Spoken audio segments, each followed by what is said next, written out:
Now we'll move on to ayah number 83. Mustafa Khattab translates it.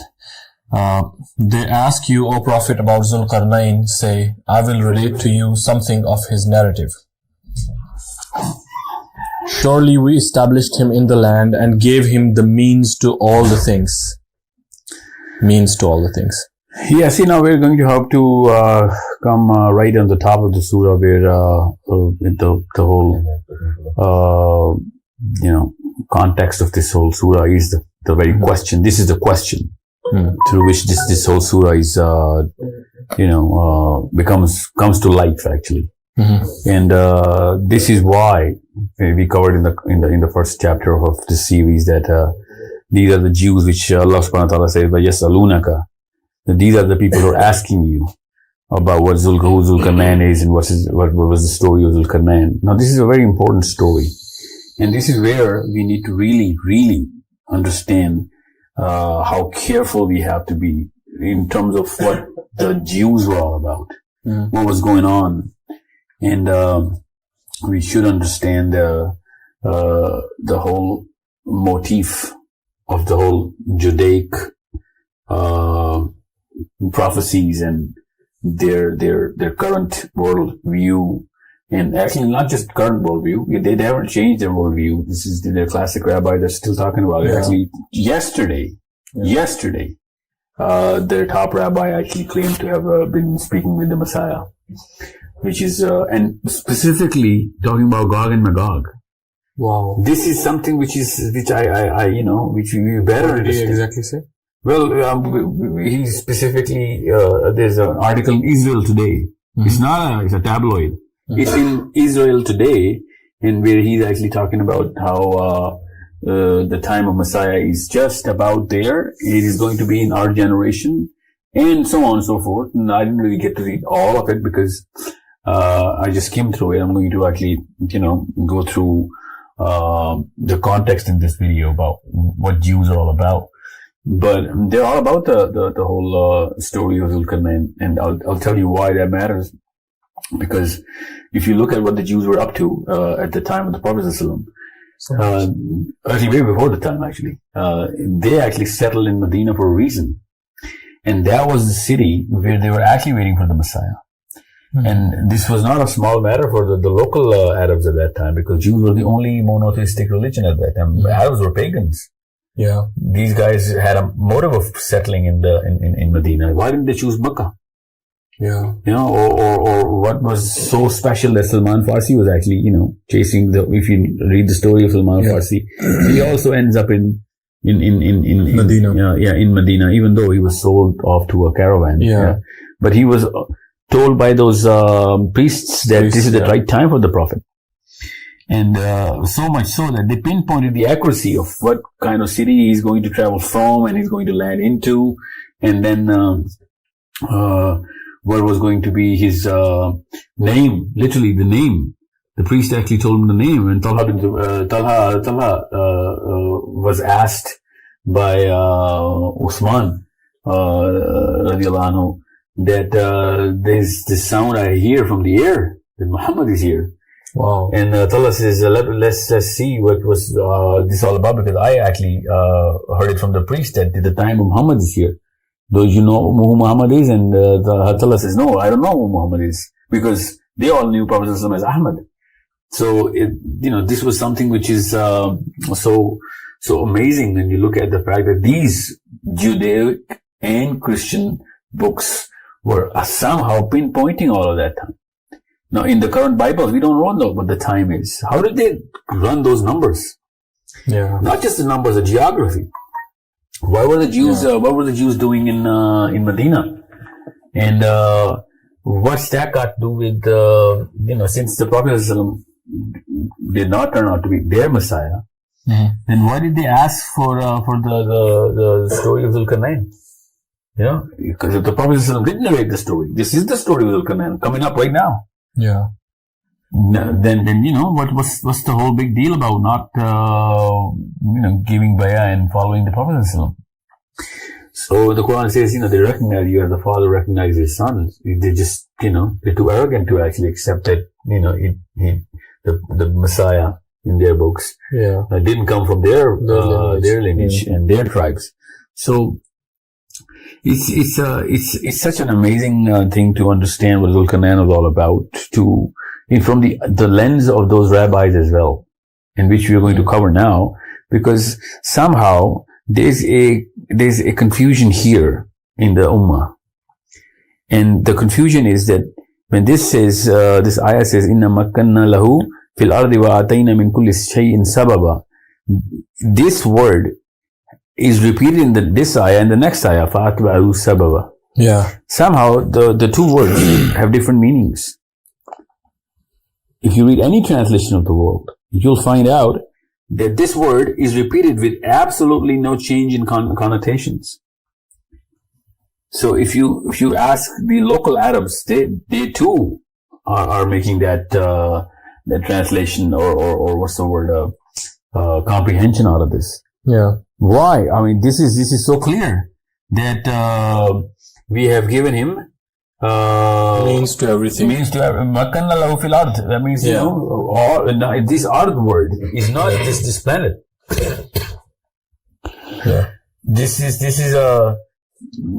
is a meaning which we can take, that is planet, or we can take ard, because if you look at, I was watching this Cassini mission the other day, when they actually went and went to the moons of Saturn and on the land of Saturn. That was the last known image, because it just blew up in the atmosphere of Saturn.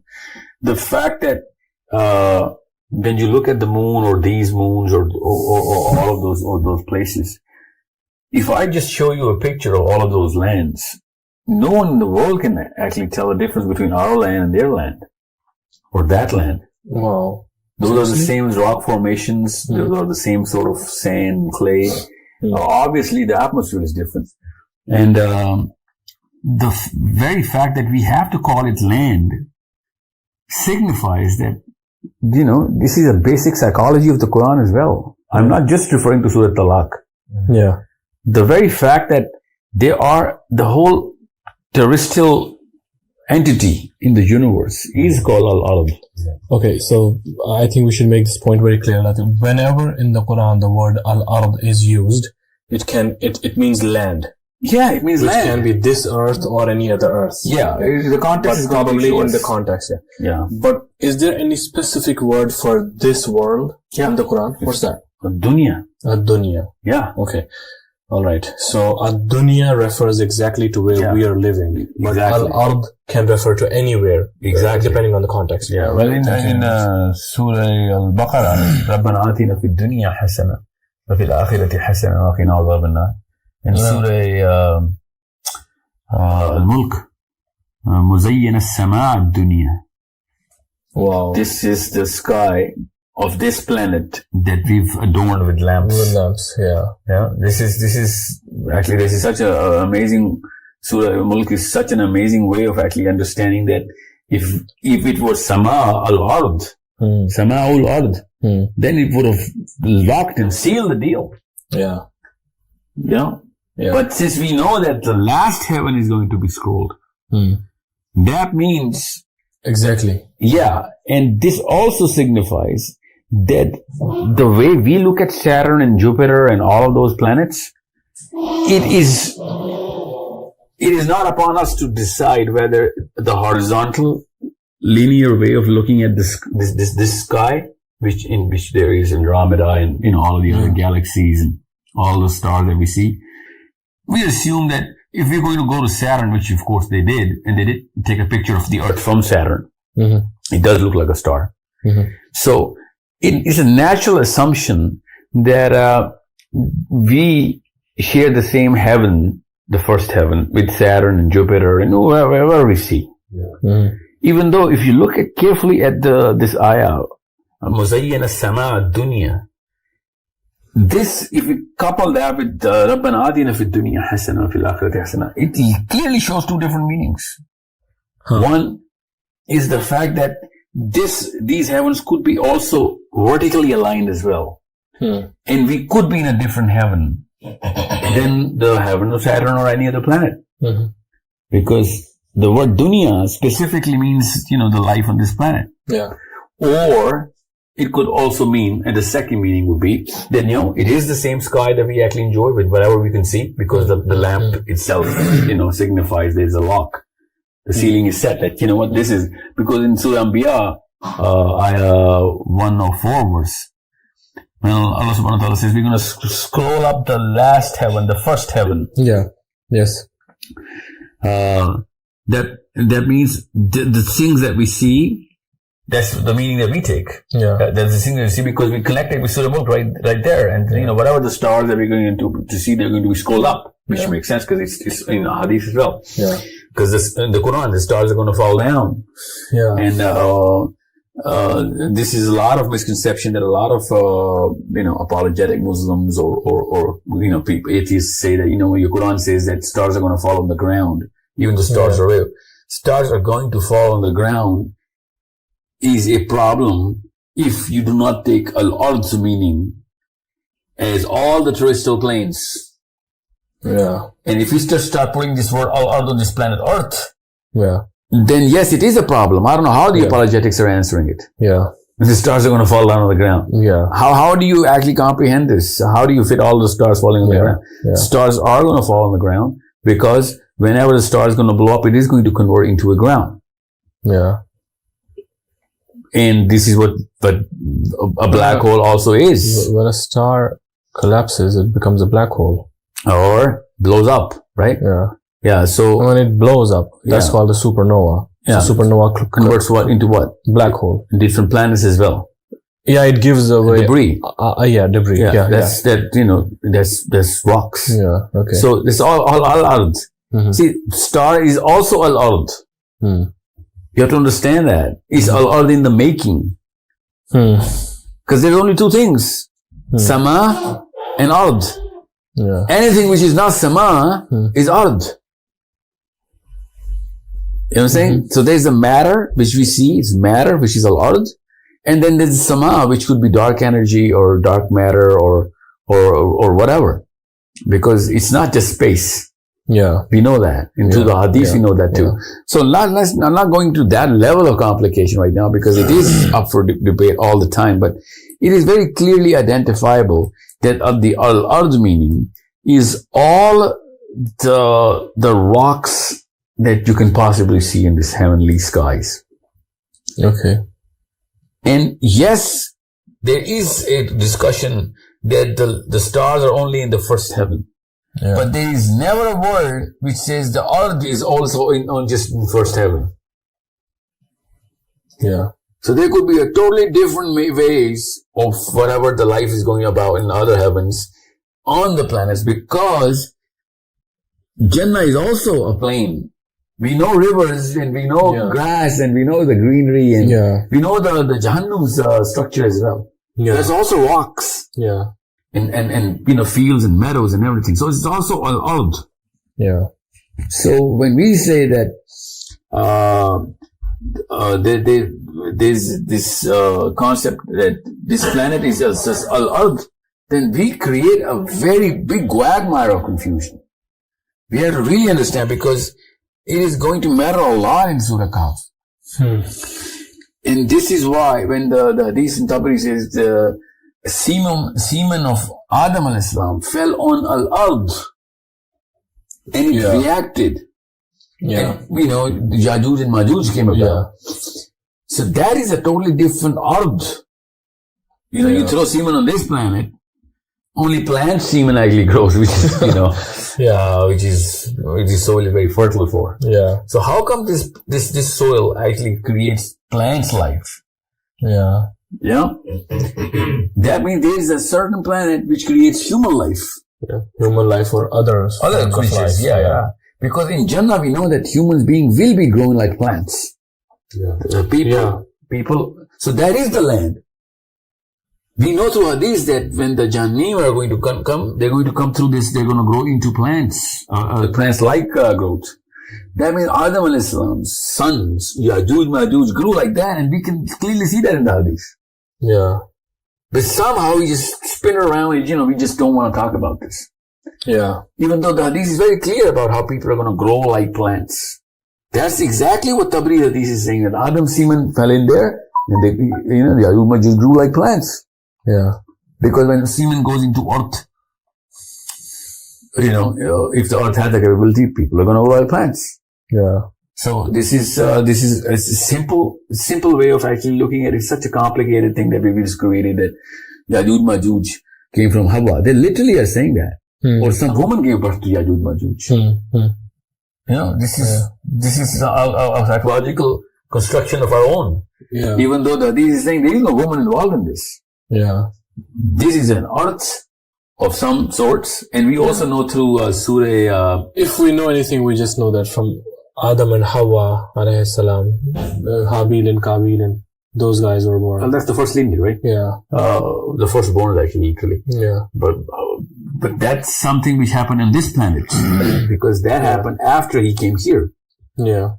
Or when to assume an entirely different kind of creation came about from the same bloodline is anyways difficult to understand. Yeah, well, naturally it's going to be difficult, but how do we put our heads around the concept that human beings are going to grow like plants in the garden, right outside the garden of Jannah? Yeah. How do we actually, settle this psychology? Yeah. Because it's Jannah? Then Adam was not created on this planet. Yeah. Why are we putting every concept of earth when it comes down to Do you remember there's this hadith which says that, maybe someone here might remember the hadith which says that human beings will be, when they will come out from their graves, they will actually be growing, from the coccyx, the tailbone. Yeah. Tailbone. Yeah. The tailbone, yeah. See, there's a lot of long hadith which states that Allah subhanahu wa ta'ala will shower rain on this earth. Yes. For a certain amount of time, I don't know, 1 month, 2 months, after, or even 40 years, but I don't exactly remember. After that, the human will grow from their tailbone, just like plants grow from the seeds. Yeah. Even in this hadith, the words are being used like this, like the way plants grow from the seeds. Yes, exactly. Yeah, subhanAllah. Yeah, so that's separate. There are too many, there are really clear, bigger things that we've just been suppressing. Yeah, we're just not looking at it by design. Yeah. By design. Yeah. And I can understand why the 1200-year-old, not 1400, but 1200-year-old scholars would do that because people people might not be ready for this. Yeah. But now we are, because we have a lot more comprehension of the bigger concepts. Yeah. So coming back to this very concept, when Allah subhanahu wa ta'ala says Adam alayhi salam was created by clay or earth, there's a certain word for that. That word is ham. Yeah. This is not that's a totally different sort of word. Ham. Make sure you remember that because it's coming up in this surah. Yeah. Okay. And that's it's in Surah Hijr. If you open Surah Hijr, you'll find out this very clear word, ham. Mm-hmm. That's a black clay. Even the current translation is black clay for that ham. That's a totally different kind of clay. And that clay has a totally different kind of property. This clay does not have that kind of property. So we were not created from this dust. We were created from ham. This is turab. Yeah. So you have to understand there's a totally different psychology we need to incorporate to understand a way bigger perspective of what this was about to unfold right now.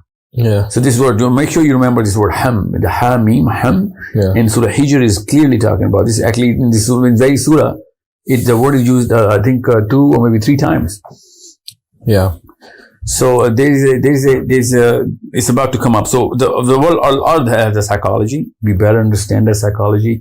Jews have a history. We better understand that history. And Jews wanted a Messiah who can have that sort of power. We better understand. That's why they said Zulkarnain. Yeah. Okay. And this is something which is why we're talking about this. Since we covered that in the first chapter of this video series of what the Jews' history was, did we? Yeah, we did. So let's just use that. And we're going to talk a lot about the Jews now because all of this motive is about Dajjal. So yeah, so there was actually a point that you had to make. Yeah, I'm coming to the that. word is sababa used in ayah number 84. 84, yeah. Let's just ayah number 85 also says sababa. The translation, I'm even coming by to the that same people, have been done differently. Yeah, exactly. وَآتَيْنَهُ مِنْ كُلِّ شَيْءٍ سَبَبًا. That does not really mean anything in the translation. Because when you read it, what's the translation you read? I have a totally different translation. Let me tell you what Mustafa Khattab, how he translates in both ayahs differently. So in first ayah, when he says, surely we established him in the land and gave him the means to all the things, which says, min kulli shay'in sababa. And then the next ayah. So the word that he's using is means here. Yeah, because kulli shay'in is for everything. Okay? Yeah. And in ayah number 85, when it says, fa'atba'a sababa, same person, Mustafa Khattab says, so he traveled a course. So the word means turned into course. All four translators that I have here, they have translated this sababa in ayah number 85 as a course or a road, certain road. Yeah, but if you go on to the previous ayah, if you can tell us. All four have said means. Means. Yeah. And that really does not mean anything because what does that mean? Yeah. Means to, what does that mean? Yeah. So if I say anybody in English, you have means to everything. What does that mean? That you can say kun to that thing and it's going to convert anything? Because that's the psychology I get. When I say I have means to everything, that means I can shape anything into anything. Yeah. Or call anything to me. Or go towards anything. Yeah, you have unlimited power to do anything. So it means to anything. Everything. And so that means it doesn't really mean any specific, it does not draw a picture in my mind. Yeah. So they put a very Barnum word here. Yeah. It's a very general, abstract Barnum statement. Even if they're right, let's just assume it is right, then how come the next ayah itself is contradicted by this very word? Yeah. Because to means is not atba'u. Yeah. You cannot use this phrase if the word does not mean a way, a track, or a passage, or a path. Yeah. Because fa'atba'u means you have to follow that track. You're on the journey, on the course, which is rightly translated in every translation. So when Allah subhanahu wa ta'ala says, min kulli shay'in sababa, I personally believe that, and I believe because it makes a lot more sense in all of the contexts of Judaic, Zulkarnainic, and historic, and futuristic, Dajjalic. In every little context, this word makes the biggest difference. Yeah. It changes the ball game from blacks to super ivory whites. This is how big of a difference. You're not going to be able to understand anything we're going to say if you do not put focus on this word. Yeah. And it took us, 20 episodes or 15? I don't know what episode we're doing right now to come to this word. So make sure I'm not going to just wing it and just casually just pass by it. Sababa is a certain word. And we know, and I'm going to tell you why I believe it's not just my opinion, because the Tabi'i, if you read Zayd bin Aslam's commentary, he's a Tabi'i, he's read this word directly from the Sahaba. He says that all the Sahaba used to use this word sababa as the pathways, which is in the next ayah, pathways towards heavens. Yeah. And the reference of this statement is in what book? Tabari? I don't remember, but let me we'll paste it in the reference. I have it written in my notes. Okay, good enough. Yeah. I don't remember the name of the book. I don't want to misquote it because it's so easy to pick it up. You can just look it up what Zayd bin Aslam rahmatullah says about what the Sahaba's direct psychology was about sababa. Yeah. Now, we're going to talk a lot about this in the next journey of Zulkarnain. So, but the real focus has to be on the crisp meaning of sababa. Now, why am I taking this meaning? Just because Zayd bin Aslam said that? Should have been enough, but that could be a fabricated daif commentary of Zayd bin Aslam. It's okay, we understand that, but the Quran itself used this very word in 9 different occasions. Other than Surah Kahf. That's the most important. Quran itself uses Surah Kahf, which we're going to paste in the details of this video. It's 9 different Surah Swad, Surah Hajj, Surah Ghafir, and many other. All of those 9 occasions, the word sab, which is the root word of this, means ways to the heavens.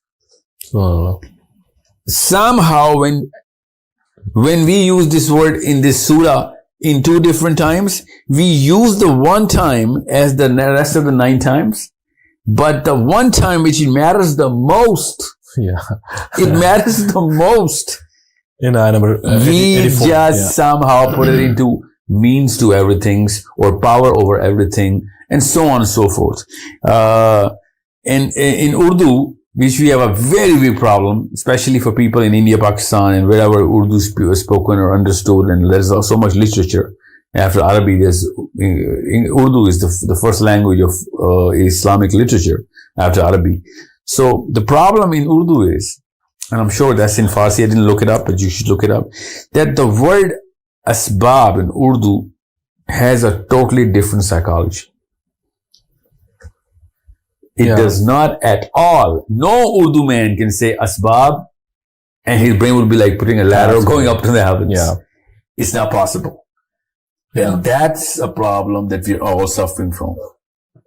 Because every Urdu translation you're going to read, you're going to find the word asbab there. But can it be like there are a lot of Urdu words which actually come from Arabic words, but then one of the meanings does exist in Arabic dictionary for those words which we take in Urdu. Yeah, so is it possible that one of the meanings for the word sab or sababa is means also? No, not sababa. Asbab. Sababa does not have any other meaning. Asbab is in Urdu.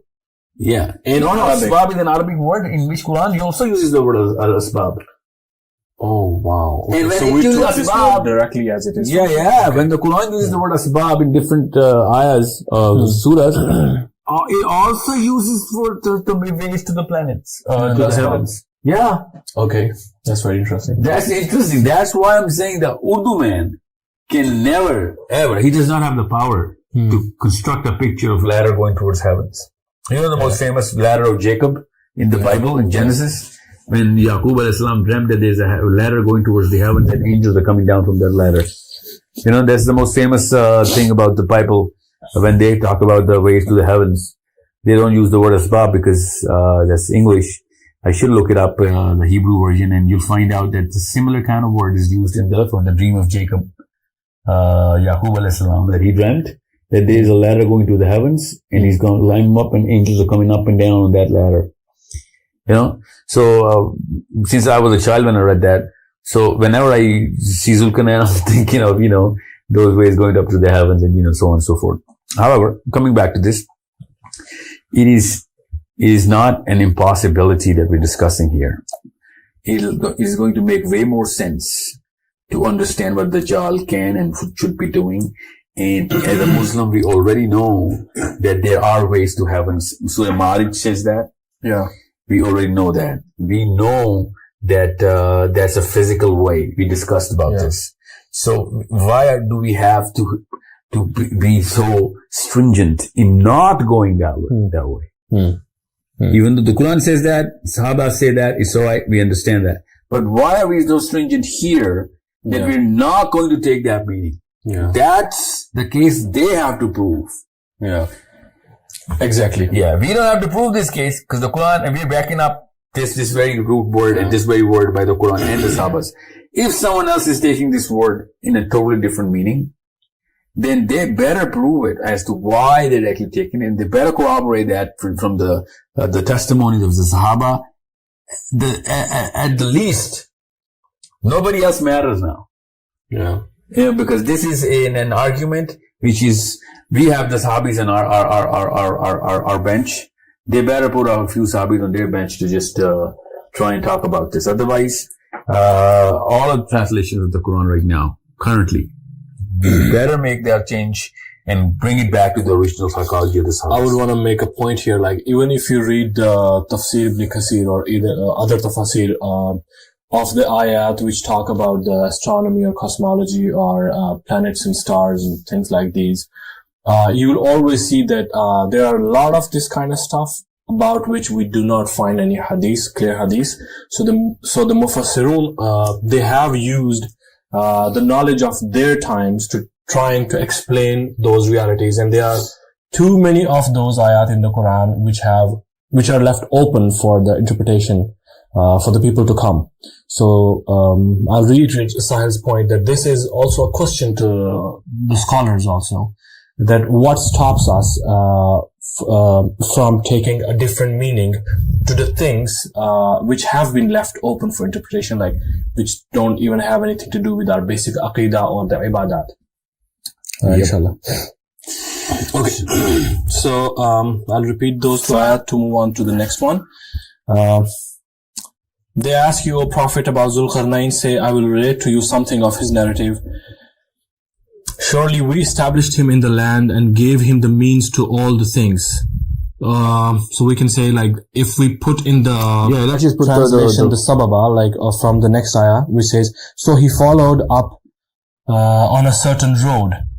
So we can put in ayah number 84 like this. Surely we established him in the land and gave him the pathways to everything. Then, so he followed up another means. Ayah number 86 says, until he reached the setting point of the sun, which appeared to him to be setting in a spring of murky water, where he found some people. We said, O Zulqarnain, either punish them or treat them kindly. Would you like to? Yes, please. Yeah. Oh my God, yes. Remember Surah Hijr. Surah Hijr, we talk about the clay which was used to make Adam alayhi salam. What was the word for it? Ham. Yeah. Okay. Now I want to read this in Arabic so that you can understand where I'm coming from. Hatta iza balaga maghrib ash-shamsi wajadaha taqrabu fi aynin hamiya. Yeah. Hamiya is the same word, ham. Yeah. Okay. Yeah. Now, when we know that the word ham is used for Adam alayhi salam, yeah, and this is the same word hamiya. Yeah.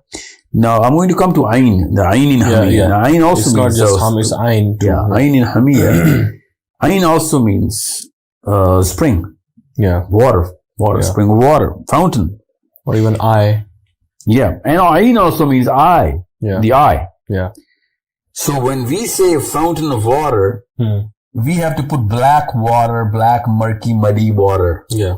Now we know that the sun does not set in a muddy spring. We know that. Yeah. But we just put that here so that we would put it from a Zulqarnain's perspective. Yeah.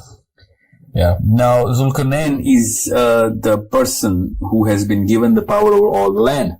Yeah. Ways to everything. No, let's just assume that this is a classic translation. Yeah, okay. He's on this land. Yeah. If he's on this land, because this ayah 85, it says, فَأَتْبَعُوا السَّبَبَ. If we don't take the ways to going towards heavens, then we are going to have to take some ways on this planet. Yeah. Now, as a Pakistani living in Islamabad, I see the sunset. I would know that the sun is not setting on my neighbor's rooftop. Yeah. You know? It's full of black mud. No, even if whatever it is full of. I would know if I go to the rooftop, I know I don't have the power of the land, and I still know that whenever I see the sunset, it's not setting 7,000 yards from my eye. Yeah. I know the sun doesn't. I'm just from a tiny little place on the planet. Assuming that Zulqarnain was just a villager who had never crossed his village, would still know that the sun is not setting inside anything. Yeah. On this planet. Like, we don't even need any science for this. Yeah. It's a common sense thing. People knew it from day one. The sun is not setting. Even if they thought that the sun sets in some sea, let's just assume that. Yeah. Because America was not discovered that time. Yeah. So some oceans were taken up. Pacific was taken up. And Atlantic was setting it in. Yeah. Because that's the current map without Americas. Yeah. Without the two Americas, Atlantic to Pacific is from Japan to Spain, Japan to Africa. Yeah. Okay. So since a lot of scholars put Zulqarnain right dead center in Armenia and, make him travel left and right. Now, there's two things here. Hatta iza balagha maghrib ash-shamsi wajadaha taghrubu fi aynin hamiya. Now, it does not say maghribul It says Maghrib Shams. It does not say Maghrib Ard. Yeah. You have to understand that. Yeah. There is a totally different meaning of Maghrib Ard. Yeah. The west of the sun. Yeah, it says west of the sun. Side of the sun. Yeah. Okay, but By the way, Dr. Ghali here says the western part of the then known world. yeah, but it doesn't say that, right? Yeah. Now, the only root word of Gharaba means the destruction, the end. That's the only word that we can take, and most of the scholars do take that. Otherwise, it is the west part of the sun. Maghrib Shams. Yeah. Yeah. Yeah. Maghrib itself, Yeah. when we say Rabbul Mashriq wa Rabbul Maghrib, Yeah. in Surah Muzammil, Yeah. we know that Rabbul Mashriq means the Mashriq of the earth. Yeah. Even though I don't believe that, but people take that. All the scholars take that. Mashriq means the eastern part of the planet. Yeah. And Maghrib means the western part of the planet. Yeah. But when it says Maghrib Shams. Maghrib Shams is not spoken. We don't say Maghrib Rabbul Maghrib Shams or Rabbul Maghrib Mashriqul Shams. Yeah. It just says Rabbul Mashriq or Rabbul Maghrib. Yeah. Here when it says Rabbul Hatta is a Balagh al Maghrib Shams, that means that the word Maghrib would be taken as the destruction or the end. And Ashams would be the point where the sun is going to end. The sun is going to finish. Otherwise, if you say, no, that's the western part of the world. It doesn't say Maghrib al-Ard. Yeah, it says Maghrib. Why are you taking it from Japan to Spain? Yeah. That's the two ends of the then known world. Yeah. It should have said Hazra Iza Balagh al Maghrib. Yeah. Then I could say, I know that's exactly what the Quran says. Yeah. Yeah. Whenever it says west or east, Exactly. it means Hatta Iza Balagh al Maghrib. Would mean like Would until mean he reached the west. The west. But it says Hatta Iza Balagha Maghrib Shams. It means a totally different way of looking at this. Yeah. Now, by the way, there is this discussion in Tafsir Ibn Kathir on this ayah. Although Ibn Kathir has rejected this interpretation, he says that there are certain people who believe that it's the western part of the sun. Some west of the sun, our star. But he says that it's cannot be understood and should be rejected. I don't remember exactly what words he said. No, but we have that IQ developed now. Yeah. That we can. Now that they didn't have IQ, they knew that the audience is not going to. Yeah. They're going to start ridiculing the Quran or something. Yeah. It was a very good decision they took. Yeah. Let the world come to light through our means. Yeah. But we now know that. Let me just give you a very layman same example. can make people laugh on this now. Yeah, exactly. Now the ridicule is going to come if we don't evolve out of the psychology of that specific audience. Yeah. And go back to the psychology of the Sahaba. Because Sahaba were not afraid of anything. They were just saying it because that's the message they got. They did not care. Yeah. They were just stating it the way they're listening it from the Prophet system. Yeah. Now, Just like Abu Bakr. yeah, exactly. He did not have to make explanations or anything. He didn't have to come up with anything. He just said, he said, my friend traveled, he must have traveled. Yep. So, Maghrib Shams means the west of the sun or the destruction of the sun. The finishing point of the sun. Yeah. Now, let me just give you an example so that you understand how simple it is or how complicated it's going to become if you don't take this meaning. If a space shuttle just takes off from the planet and it goes towards the moon, can we, by any compass, attribute whether it's going east or west? No. Just going vertical, straight up. Yeah. So, no, but we can actually reference it from the planet, setting us north. It's moving towards the west. Yeah. That would be preposterous for us to say the shuttle is moving west. The west that we take is on this terrestrial plane. Yeah. That shuttle is not moving west. Yeah. We just think it's moving towards our west because that's where we're standing. Yeah. The Quran does not speak like this. So when you're in space, you cannot go east or west unless you're really aware of what the universe structure is all about. Rabbul Masharik or Rabbul Maghrib. Allah can say that. Yeah. And that's the most beautiful part about Rabbul Masharik and Rabbul Mashrikain, because only Allah can tell us of where the Mashriq of universe is and where the Maghrib of universe is. Yeah. We're too tiny in a small, tiny little planet for us to claim of what Mashrikain or Masharik would actually mean. Yeah. This is the biggest argument of how grandeur this ayah becomes of Rabbul Masharik. Yeah. Because only someone who can look at it from the way I'm looking at this, that this is the left of the cell phone, this is the right of the cell phone. Yeah. Exactly. Any little virus inside this cell phone, on the skin of this cell phone, would not be able to know its way around left to right. It is going to talk about that little the spot on which that virus sits. Yeah. So this is how grand is Rabbul Masharik and Maghrib. And this is what it means by Hatta iza balagha al-Maghrib al-Shams. That means as soon as he took off, he cannot go east or west. He just went to the point which is Rabbul Shams, which means Maghrib al-Shams. Ending point of where the sun is going to actually set. And we know where it's going to set. You know where that is? Yeah. Every sun. Yeah, we call our sun, star as sun. So every sun sets at either its own black hole or some black hole is going to be sucked into. Yeah. Yeah. That's the two things that happens to every sun or star. Yeah. So we now know where our sun is headed. Yeah. And we've seen that black hole. Yeah. So that's a very easy meaning to derive out of this, because there's another proof of that coming up right away. That he went to we can now even know, we know where we know the exact name of the black hole now, where the sun is actually running towards. Yeah. Now we know that. We know the trajectory of the sun. Yeah. And sun, where is it heading towards? Is it heading towards the center of the Milky Way? From the center of the galaxy. No, there's a name. We have a black hole in the center of Milky Way as well, right? In our galaxy. Yeah, every galaxy has that. So is our sun heading towards that one or the one we discovered? Because the one we discovered is in... that's a totally different galaxy. Yeah. Oh, yeah, exactly. yes. Yeah, that's a totally different. Yeah, that's one. Yeah, so that's actually the closest black hole, I think, other than our galaxy. So the real question is, if he's going towards that, how is he breathing and how is he living and how are they? Because astronauts cannot live without a suit. Did he have a suit? Was he on horses or was he on shuttles? Yeah. We are too bound by our own laws of physics right now, and that's the laws Allah is breaking in Ayah 44. Yeah.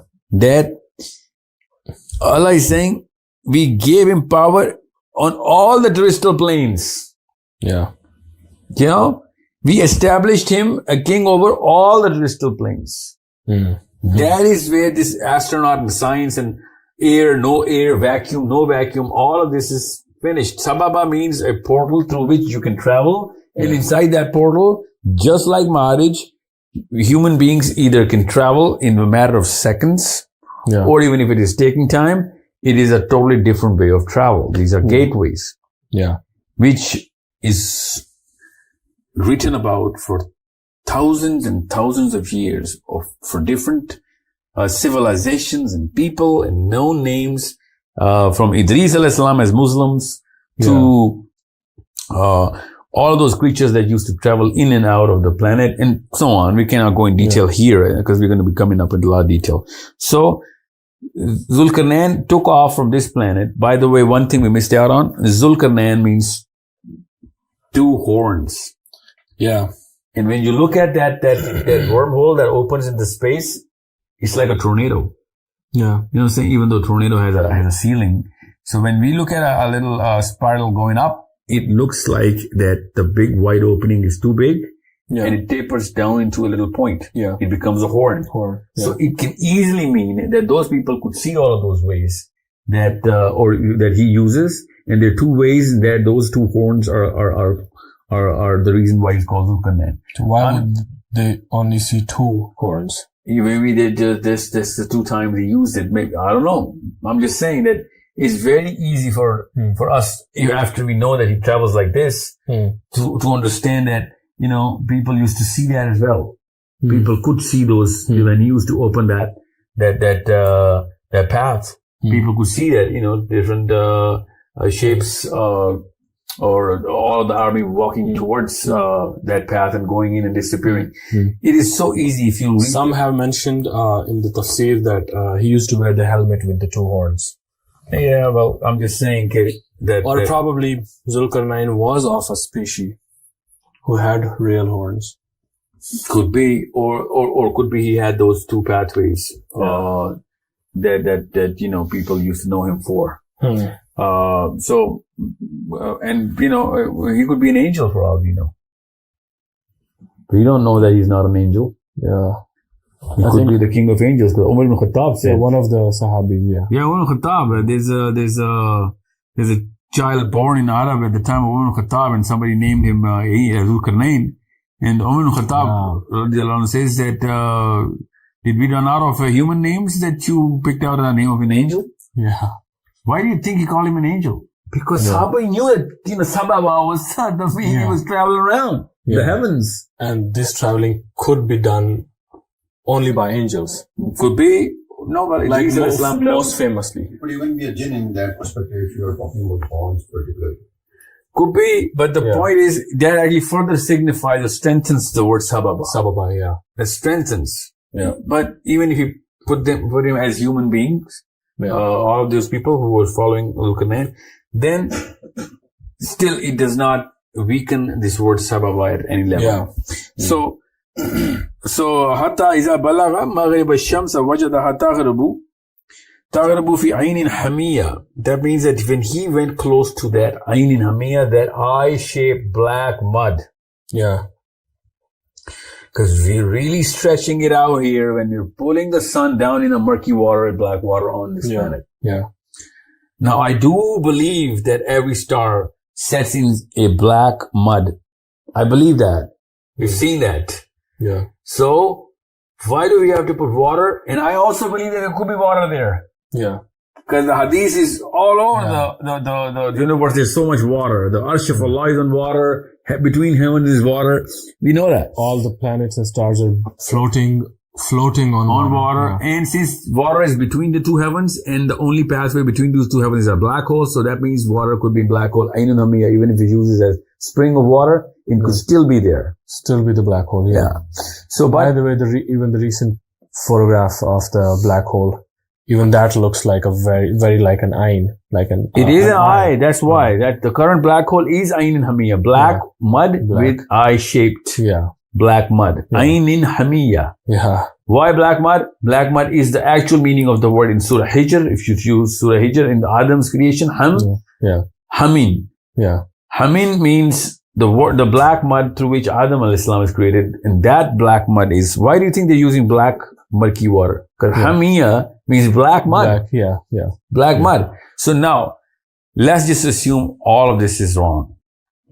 And everything about the fact is true that the sun actually sets on this planet in a black mud. Then we really are in a lot of pickle, because then we got a problem with those satellites revolving around the planet, and a lot more is going to go wrong.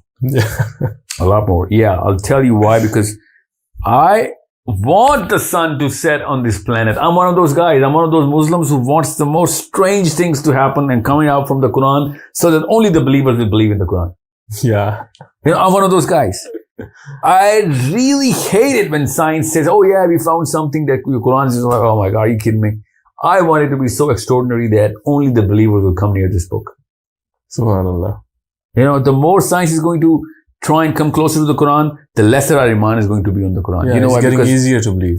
No, that's the word. It's not belief then. Logic and belief is not the same thing. Yeah. Belief is when the logic is against it, or there's no logic around it. There's no logic or against logic. Yeah. The belief in faith is the antonym of logic and rationale. You understand that? When the Prophet ﷺ had all the prophets, which are prophets, Siddiq Nabi, when they took their belief to such a level, Allah subhanahu wa ta'ala says, you know what? Now you've done whatever no human beings could do. So I'm going to give you something which is a gift, which is Ayn al-Yaqeen. Yeah. So he showed him the bigger signs of Allah subhanahu wa ta'ala. He showed his bigger signs to those prophets who rose their belief or built it to a level where, where we better be on that track. Yeah. Because then Allah subhanahu wa ta'ala showed them things which no science could possibly explain. And, like Sidratul Muntaha and the Nile and the Firat flowing through the bottom and the seven heavens and the Burak and angels and whatnot. Yeah. After the belief was at its maximum peak that human beings can have. Yeah. So it's something which I want the sun to set on the planet, but the sababa word is not letting me. Science and satellite, I don't care. The word sababa is not letting me believe that the sun is setting on this planet. Yeah. Because he did go up to the heavens, to the point where Maghrib al-Shams is, close to it, indaha, not inside the black hole. It says, wajada, he found him, indaha. Indaha Qawm means close to that. He found a planet where their people are living. And I think we covered Ayn and Hamiya enough. Black hole is the black mud. Everyone in science calls it black hole. No, could not be, because Hamiya means black. That's it. Black mud. Okay. Now the problem is the current version of the translation is that the sun sets in the black water. And since Zulkarnain just was at a seashore somewhere by the end of his journey, so he just saw it going into water. Yeah. Now, assuming that he was on the bank of some sea. Yeah. If you stand on the seashore, that's a lot of distance between the sunset and you. Yeah. So you cannot be calling it, oh, I saw you guys close to the sunset. No. Yeah. You saw us close to the seashore. To the shore. The sunset was miles and miles and miles away. Yeah. There is no place on the planet where we can say, hey, we met on the place where the sun is setting. No human being can say that. Yeah. We can meet at sunset, which is the time of the sunset, but not on the sunset. Yeah. Or in the sunset. So that's a totally different phrase. It's a wrong phrase to use here. Now, well, Allah, of course.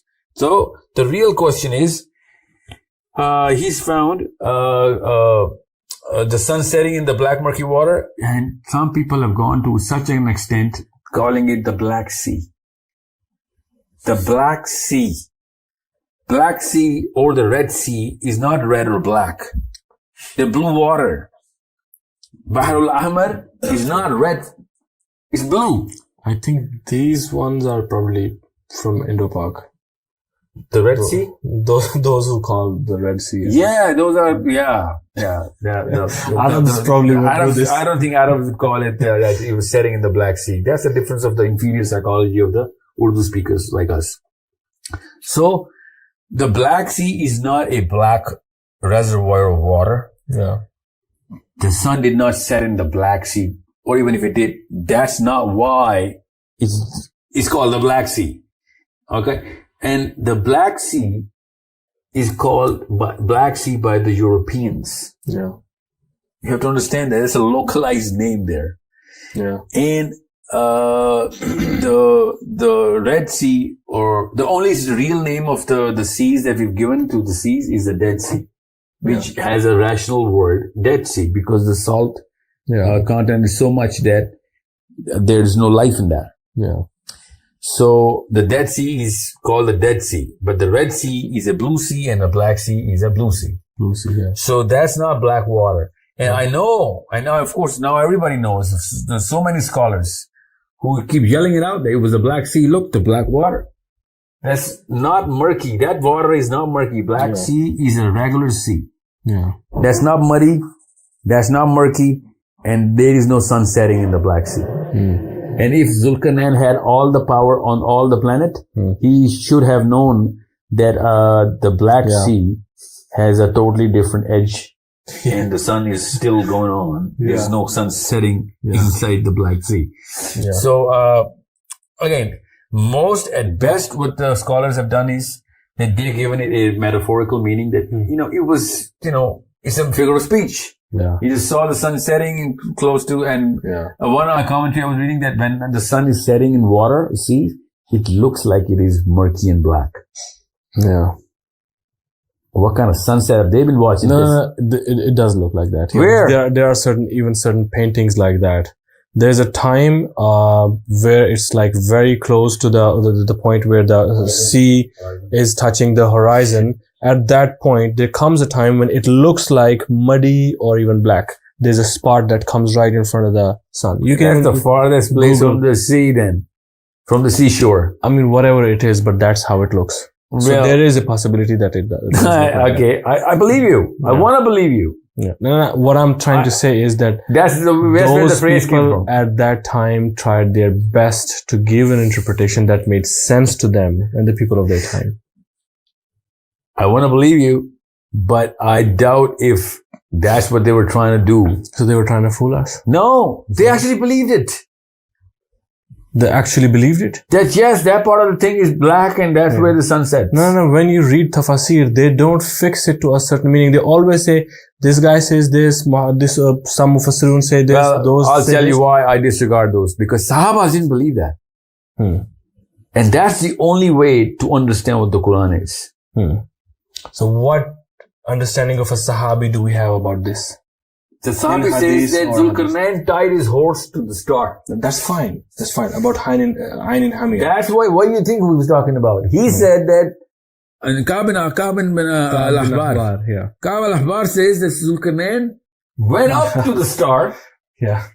And that's where he was. He even named the star. Suraya. Yeah. That's probably serious, I think. Yes, yeah. It's a big nation. Yeah. I don't know. See, it doesn't matter whether it's weak or strong. What matters is it is from 1400 years ago. So I think even if it's is not trusted in matter of hadith. But was he 1400 years ago? Yeah. So that's all we need to know. That the psychology. Why did he come up with this wrong hadith? He could have said anything else. Yeah, he didn't read Hawkins or Einstein or Newton. He just came up with this theory. Really? And even he did come up with this theory that puts us right into the context that you know what Ka'b al-Ahbar is known for? That he was so inspired by the Israeliyat, the Judaic philosophies. Yeah. Now, listen to this very carefully. Ka'b al-Ahbar is a very important name for me. You know why? Because he's my doorway into what Jews are up to. In terms of what their philosophy is, not what their plans are. And those very Jews, with that very Israeliyat, come to the Prophet ﷺ and says, recite to us Zulkarnain. So Ka'b al-Ahbar comes to life here. Yeah. And Allah subhanahu wa ta'ala says, they want to know Zulkarnain? Because otherwise, if it were not such an important thing, Allah was like, they're just coming up with some, anecdotes and tantrums. Yeah. Tell them, assalamu alaikum. Yeah. This is what happens. Yeah. But this is such an important thing that it comes into Surah Kahf and the Dajjal connected to Jews connected to Israelia connected to Ka'b al-Ahbar. The trail is perfect. Yeah, and by the way, even if Ka'b bin Ahbar is not trusted in the narration of the hadith, but if you read the character or the behavior of Ka'b bin Ahbar regarding these kind of ayat, that's really amazing. He was so excited every time these kind of ayat were read to him. Yeah. He would be very excited, and he would say, yes, it makes sense because I heard something like this, or there was something like this in Israeliyat or some things like that. So it means he had a very vision that was too broad for that time. Or he had a psychology which was a not limited Judaic psychology. And that Judaic psychology gave us Surah Kahf, by the way. If they had not asked this question, we would not have Surah Kahf. So that psychology is well respected in the court of Allah. He answered a question of people. Or maybe that's the reason he was not trusted, because he was talking something that was not actually comprehended by the... No. I'll tell you why he was not trusted. It's very clearly written that he was too inspired by Israeliyat. Yeah. And that's the only case against him. Because he was a Jewish scholar. He was a scholar in Jewish tradition. So that's why I treat him as a gateway towards Surah Kahf. Because he's the one whose psychology we can reverse engineer into why Jews were kept on asking about Zulkarnain from the Prophet ﷺ. Yeah. It's such a perfect trail. Yeah. So, حتى إذا بلغ مغرب الشمس وجدها تغرب في عين حمية ووجد عندها قوما قلنا يا ذو القرنين. They said, O Zulkarnain, Yeah. we what's the translation that you have? Yeah. It says, where he found some people, we said, O Dhul Qarnayn, either punish them or treat them kindly. Yeah, because there's no detail of any kind. So why did Allah subhanahu wa ta'ala talk about a nation which He didn't give us any detail of? There's a big. Even Allah subhanahu wa ta'ala has skipped the word Ard. He could have used it for us, but there is no mention of Ard over there. Just close to the Ain Hamiyah. Yeah. Or Turab or anything. Or dunya. Yeah. So the real sensical thing to look at this ayah, to the angle, to look at this grand ayah is that Allah is talking about a nation and He just hints it as if this nation is not important enough. Why would Allah subhanahu wa ta'ala do that? Because the point of this ayah is not those people. The point of this ayah is where those people are. That's why they're mentioned. Yeah. That there are people, there is a creation near, besides Ain in Hamiyah. Yeah. That's it. Because look at what this ayah, these people are talking about. What did the people, what happened to these people? He responded, whoever does wrong will be punished by us, then will be returned to their Lord, who will punish them with a horrible torment. That's a general rule. Yeah. So this is not the point of these two ayah. The point of these two ayah, of course, is the placement of these people and the trajectory of Zulkarnain. Yeah. So that's what's the best part about this ayah. Let's just go on further. Okay, so just to summarize from the point where the story of Zulkarnain started. So he was asked about the question. He said, let me tell you something about Zulkarnain. Zulkarnain was given a pathway towards everything. And then it says, فَأَتْبَعُ سَبَبًا. So then he followed a path, which could lead to another world or dimension or another sky. And then he, reaches a point on the western side of the sun, which says, or the point of the destruction of the sun, or the ending point of the sun, which is, towards the Ain Hamiyah, a black hole, and near the black hole, beside the black hole, he meets these people, and then this is the conversation which takes place between those guys, and he says them, whoever does wrong will be punished by us, then will be returned to their Lord, who will punish them with a horrible torment. Okay, ayah number 88 now. As for those who will believe and do good, they will have the finest reward, and we will again assign them easy commands. Dr. Ghadi says, then he will have as a recompense the fairest reward, and we soon will say to him, of our command, cease. Okay, this is very confusing. Amrina yusra. Yeah, Amr means command and yusra is easy. Good. Okay. Yeah, so see, that's something which is pointing towards, So like, there's not enough detail about absolutely these no people. detail. Yeah. That's the point of these ayah, that we're not giving you detail of what actually was going on with those people, or what happened to those people. Yeah. We don't know what happened to those people. Yeah. But, because it's a general rule, Zulkarnain says, people who are doing good will be rewarded by good. People who are actually aggressors will be punished according to what that's the rule. We all know that. So the real beauty of these three ayahs is the Ain Hamiyah and Maghrib shams. Okay. From here he takes another portal. Ayah number 89. It says, ثُمَّ أَتْبَعَ سَبَبًا. So then he traveled a different course. Now he's on the another pathway. Yeah, he's on the same pathway in a different direction, because he's going to, Allah subhanahu wa ta'ala is going to tell us where he's going, because he's still in the Sababa at this time. Okay. حتى إذا بلغ مطلع الشمس. Ayah number 90. Until he reached the rising point of the sun. He found it rising on a people for whom we had provided no shelter from it. From the sun means. You want to make a point? Yes, because I have a different translation here. Dr. Ghali says, until when he reached the rising of the sun, he found it rising upon a people for whom we had not made a screen therefrom. Yeah. Now let's just talk about this. This is going to be taking a long. Can we cover this in this episode? These two ayah. I think we covered this journey till we hit the Yajuj Majuj. Okay.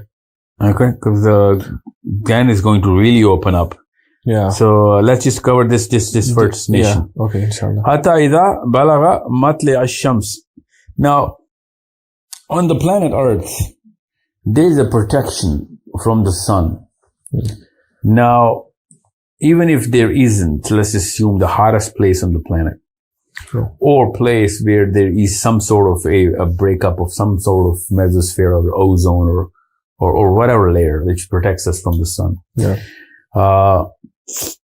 It's pretty easy to get out of their place, or to do something about it. Yeah. Yeah. Now, if we take the Maghrib Shams meaning, we'll have to take the Matla Shams meaning here as well. That when the star is taking birth, when the star is being born. And by the way, we missed out on the Maghrib Shams in Surah Yasin. Allah subhanahu wa ta'ala has told us that every star is moving towards its destination. Yeah. And that's something which we can easily corroborate here. Yeah. Yeah. Mustaqarrilla shamsu wa tajri mustaqarrillaha. Yeah. And we know the Quran itself is saying that, they're moving toward their final part of the destination, the journey, the death. Which is definitely cannot be explained by their rotation, Oh, yeah. It has to be a linear journey. Yeah. So, hatta balagha matla ishams means then he went to the place which was close to the nebula or wherever the sun is going to be born. Yeah. And when the sun is born, or when a star is being born, naturally the place which, there's one of the meanings. And there are millions of nebulas. Oh, yeah, so sun has come from one of them. Yeah. So the one meaning that is very clear here, one of the meanings, there are two meanings which are totally clear. And the third meaning which is not clear, we'll also talk about that. The first meaning is when the star takes birth. It is at such a certain level of whatever radioactivity is going, that there is no planet around it which can actually cover through any ozone that it has to stop that radiation. And that's what the people are saying. We are not getting any protection from this thing, this star that we have. Do something about it. Because at this time, this is a place which is close to the birthplace of the sun. Okay. And when the star takes birth, science till date does not know what kind of emission is coming out of there. Yeah. Because when it comes to a certain point in its own lifetime, that's what we see our sun doing. From hydrogen to helium and, converting ferrous into ferric. Yeah. So at that time, the plasma, maybe they're so close and the plasma is all over the place. Yeah. Or maybe the heat is too much. Or maybe the light is too much. Because light is too much means that planet is not rotating around its own axis. Or, cause I don't take that meaning because they can travel to the other part of the planet. Yeah. So, but it's not so easy for people to just take off and just, that's not. I think it took us thousands and thousands of years to go to the other side of the planet. Yeah. We all should know that. I think you should talk more about why it's not the people on this earth. Yeah, but I was going to save it for the last, but okay. Okay, let's just talk about that. The first thing is like, if there's a place like this, as you said, on earth where there's no cover from the sun and it's impossible for the inhabitants of that area to survive in that place, they can always migrate. And mass migrations have been happening about it. throughout the centuries. Because he says there were no sealing the roofs of those people. They had walls. Yeah. They had walls. Yeah. But no roofs. No roofs, yeah. That's what the Kasir says. Yeah. Okay. That's one way of looking at it. Yeah. But why can't they just go behind the walls? Yeah. Or they knew what the wall structure is. They just did not have the sense to, put a horizontal, ceilings on top. It's okay. It could happen. Yeah. It could happen. The question is, get out of there. Yeah. What does Zulkarnain do? Teach them how to put a ceiling on top of 4 walls? Yeah. Doesn't sound like a king to me here. Yeah. But let's just assume that it was. But that's one way of looking at it. The other way of looking at it is that these people on this planet, we're just keeping these people on the planet. These people were in a place where there was absolutely no cover from the radiation of the sun. Yeah. Okay? No sky. Yeah, it has to. No atmosphere. Yeah. No. That's not this planet, because this planet, how come those people are breathing if they don't? That's the point he's making, that since there's no place like this, now we have to go out of the earth. There has the atmosphere, because, people were, because if you're putting these people on this planet, we have to put all 3 people on the planet, because there are 3 people here. Yeah. The one that he just met, the one he's going to meet. Yeah. This is the second people that he just met. Older Mufassirun had put all these nations on earth, by the way. Yeah, all of them. Yeah. So how come these people in the middle, all of a sudden, on the same earth, were still in a place where there is no atmosphere? Yeah. Or let's just assume that there is no atmosphere. While that becomes even more fun. I'll tell you why. Yeah. Then Zulkarnain went up and put some atmosphere there. Yeah. He still has to go up. Yeah.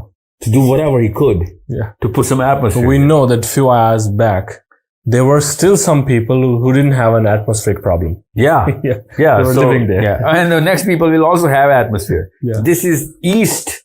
Yeah. So there was no atmosphere in the east. The west. No, this is east. Yeah, according to them, east. this is the east. Yeah. Matla al-Shams. Yeah. So the real question is, that even if they did not have any protection from the sun, what did he do?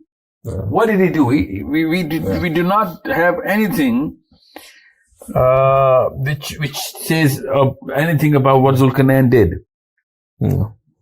Subhanallah. Because in next ayah it says, so it was, and we truly had full knowledge of him.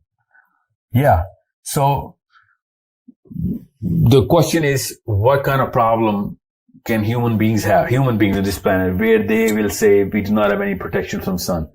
So we know that these are the. I mean, there are so many narrations in the hadith about this, since they'll be known as weak. So I'm not going to go there, but it's a problem we better solve here, because we're talking about Zulkarnain and the Dajjal here in Surah Al Kahf. You can't just leave it for later, because later the Dajjal is coming. So this is not going to be the better time to discover the meaning than this. So understand, if we put Sababa in the heavens, it makes perfect sense that there's a planet where the sun was too close. Sabab means a portal that led to the black hole where the sun was setting, and another direction towards the nebula where the sun was coming up, and then there were many planets there, and we saw people, and then and we know that already through the Quran there is a possibility of many planets. Oh yes, and people. Yeah. Through the hadith in the Quran, there are different people. Yeah, in the Quran also, there is a mention of many creatures.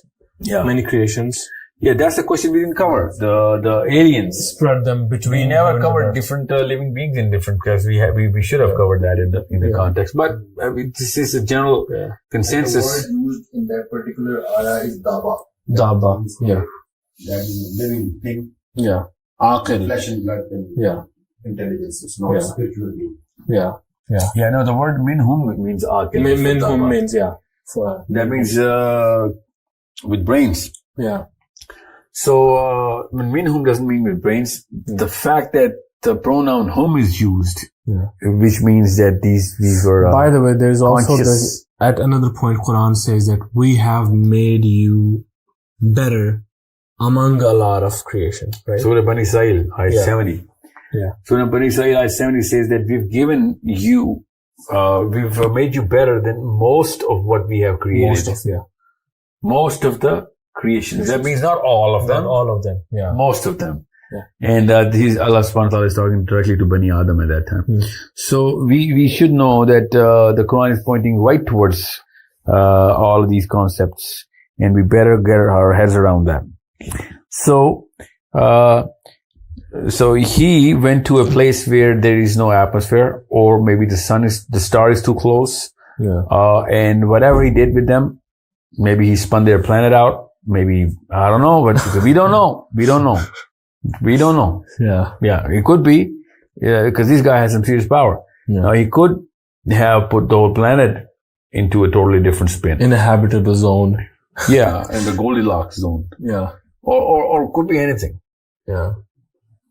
So, this is something which is one of the most interesting parts, because, the next people will not have any other problem which are